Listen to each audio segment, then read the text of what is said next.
নমস্কার বন্ধুরা, বেঙ্গলি কুকিংয়ে আপনাদের সকলকে আরেকবার স্বাগত জানাই। আপনারা সকলে কেমন আছেন? আশা করি খুব ভালো আছেন এবং সুস্থ আছেন। আজও চলে এসেছি নতুন একটি রান্না নিয়ে, একদম ইউনিক একটি রান্না। চলুন তাহলে প্রথম থেকে শেষ পর্যন্ত আমার ভিডিওটি দেখার জন্য আপনাদের সকলকে অনুরোধ রইল। আজকে বানাবো হচ্ছে কি, আর চিংড়ি মাছ দিয়ে আর হচ্ছে নারকেল দিয়ে একটা রেসিপি। চলুন তাহলে প্রথম থেকে শেষ পর্যন্ত ভিডিওটি কীভাবে রান্না করছি আপনারা দেখতে থাকুন, অবশ্যই আপনাদের ভালো লাগবে। এখানে দেখুন চিংড়ি মাছ নিয়ে নিয়েছি। চিংড়ি মাছটা ধুয়ে ভালো করে তারপর নুন হলুদটা মেখে রেখে দিলাম। আর এখানে একটা গোটা নারকেল নিয়ে নিয়েছি। নারকেলটা আবার ভালো করে কুড়িয়ে নিতে হবে। অবশ্যই বুঝতে পারছেন নারকেল দিয়ে বানাবো হচ্ছে চিংড়ি মাছের মালাইকারি। তাই নারকেলটা ভালো করে প্রথমে কুড়িয়ে নিতে হবে। আর আমি হচ্ছে এখানে চিংড়ি মাছটা অল্প করে ভেজে নিচ্ছি। আপনারা চাইলে কাঁচাও দিতে পারেন। আমি অল্প করে ভেজে নিচ্ছি, বেশি কড়া করে কিন্তু ভাজবো না। নাড়িয়ে চাড়িয়ে 2-4 মিনিট মতন উল্টো পাল্টে ভেজে নিলেই তৈরি হয়ে যাবে চিংড়ি মাছ ভাজাটা। দেখুন চিংড়ি মাছটা এভাবে ভেজে নিলাম আর নারকেলটাও কোরানো হয়ে গেছে। আর এখানে আদা পেস্ট আর কাজু বাদাম পেস্ট করে রেখে দিয়েছি। এবার রসুনের মধ্যে দিয়ে দেবো হচ্ছে মশলা কিছু, তার মধ্যে দিয়ে দেবো হলুদ অল্প পরিমাণে এখানে ব্যবহার করব। আর হচ্ছে ঝালটা আপনাদের স্বাদ অনুসারে আপনারা দেবেন, আমরা যেরকম ঝাল খেতে পছন্দ করেন। গুঁড়ো লঙ্কার গুঁড়োটা এখানে ব্যবহার করলাম ঝালের জন্য। এবার এই পেস্টটা একটু জল দিয়ে, লঙ্কার গুঁড়োটা একটু বেশি পরিমাণে দিচ্ছি কেন বেশি ঝাল খেতে পছন্দ করে। আর হচ্ছে নারকেলটা তো অবশ্যই মিষ্টি হয়, তার জন্য ঝালটা বেশি দিলে একদম সেম হয়ে যাবে, ঝাল লাগবে না মুখে। একটু জল দিয়ে ভালো করে পেস্টটা তৈরি করে নেব।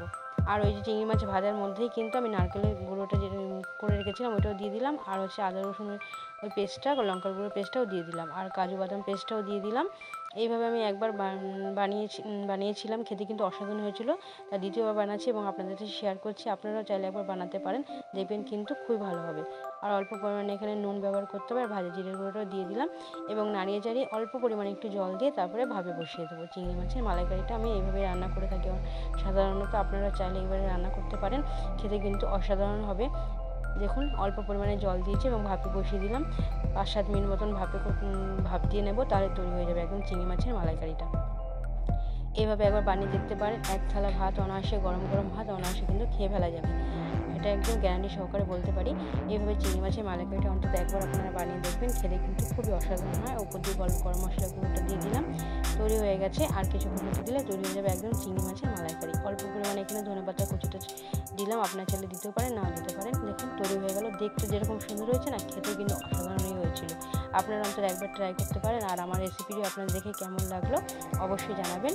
আর ভালো লাগলে তো লাইক ও কমেন্ট করবেন। আর আমার চ্যানেলটিকে আপনারা প্লিজ সাবস্ক্রাইব করে নেবেন, কেননা আপনারা যদি আমাদের সাপোর্ট না করেন আমরা কীভাবে এগিয়ে থাকবো। তাই আপনাদের সাপোর্টের খুবই প্রয়োজন।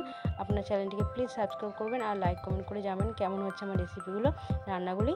তাহলে চলুন আজ এই পর্যন্তই। সকলে ভালো থাকবেন এবং সুস্থ থাকবেন।